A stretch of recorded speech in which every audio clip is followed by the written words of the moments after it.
I want you to think about someone that's had challenges with their medicines.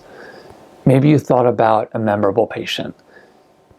Maybe you thought about a relative that confided in you as a medication expert.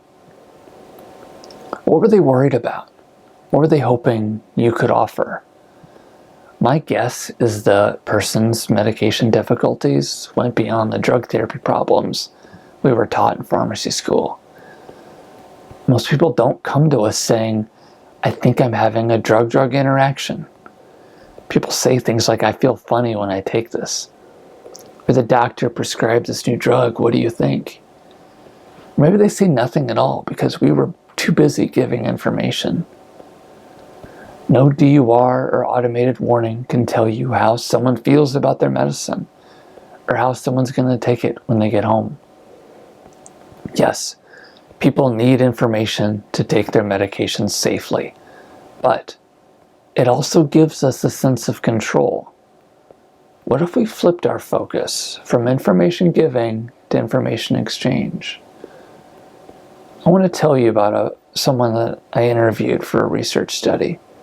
Let's call him Gary. I arrived at Gary's house on a warm day last summer. The sun was hot on my face, and I waited for someone to answer the door. It was a nice middle-class home, and I remember thinking, this looks comfortable, probably a short interview. He opened the door, and I introduced myself, and we settled at the kitchen table. He brought out a big plastic tub with huge bottles of over-the-counter medicines and one of the largest multi-compartment organizers I've seen. Then there were his insulins and diabetes testing supplies. I could tell this wasn't going to be the interview I expected. He told me he's had cancer and multiple surgeries. He spends hundreds of dollars every month on copays. He's even on a payment plan for his past health expenses. His regimen is complex, and he gets confused sometimes. Fortunately, Gary uses a clinically oriented pharmacy, and he has a relationship with the pharmacists. They know his history. He trusts the pharmacists, and he told me about a struggle that he's had to find an affordable medication for urinary incontinence, and how the pharmacist worked with his doctor to find something effective and affordable. I'm sure many of you have engaged with such patients and such problem solving. In patient-centered communication, we talk about a meeting of experts. The pharmacist is an expert on medications, but the patient is an expert on their experiences and their preferences. It seems like the busier pharmacies have gotten, the more the encounters have shifted to the expertise of the pharmacist, to the technical aspects of processing prescriptions, all at the expense of what the patient has to offer. So what if Gary got his medicines without the relationship? How much of his medication experience would they know?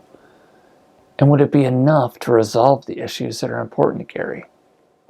Not just the ones that are important to the pharmacy. Would there be trust? What if all the pharmacists knew about Gary were the alerts that popped up on the DUR when refilling his medicines? Think of everything that would be missing from his history. A start may be to remove some of the barriers that keep the patient's experience out of the pharmacy encounter. Pharmacies feel busy. There might be a line, everyone's standing. Everything's designed to keep people moving through. And how often do we multitask when counseling? Looking at the patient's profile on the screen instead of holding eye contact, typing commands to get the prescription adjudicated, and making sure we don't miss any counseling points.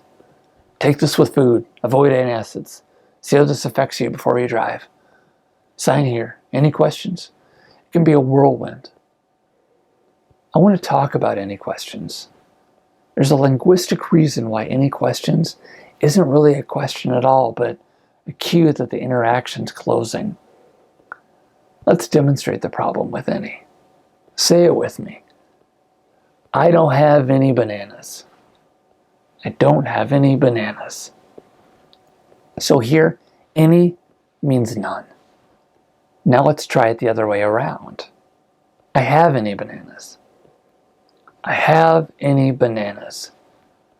How weird did that sound? The reason that sounds strange is because any is synonymous with none, the negative. It doesn't go both ways.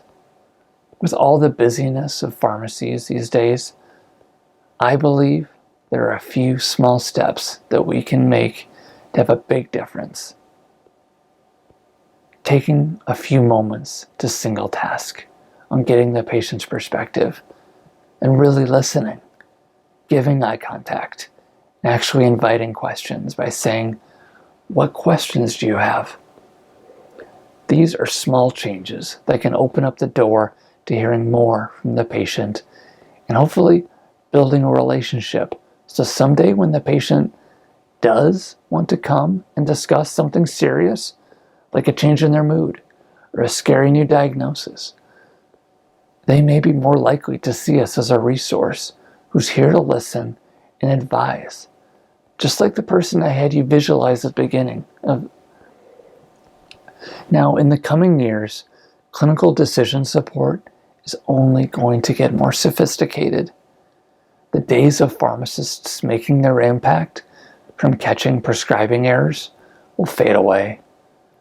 Pharmacists will need to make their impact by understanding the patient's medication experience and using that to monitor medications. Medication experience information can be useful for tailoring better recommendations and helping to solve problems more effectively, but there's another compelling reason to engage patients. Humans are built for connection. If a patient says something we can't fix, maybe that's okay. Maybe what we can offer is our compassion, our encouragement, a smile. Research shows these gestures matter, not just to the receiver, but to the giver as well. Everyone benefits from a sense of connection.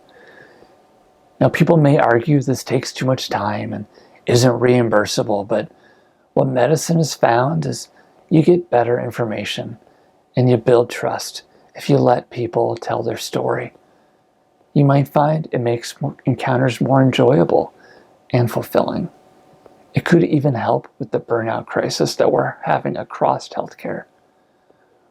So as we're flipping pharmacies and moving technical tasks onto technicians, let's also recommit ourselves to using that expanded patient care time to develop relationships and better understand the patient's story.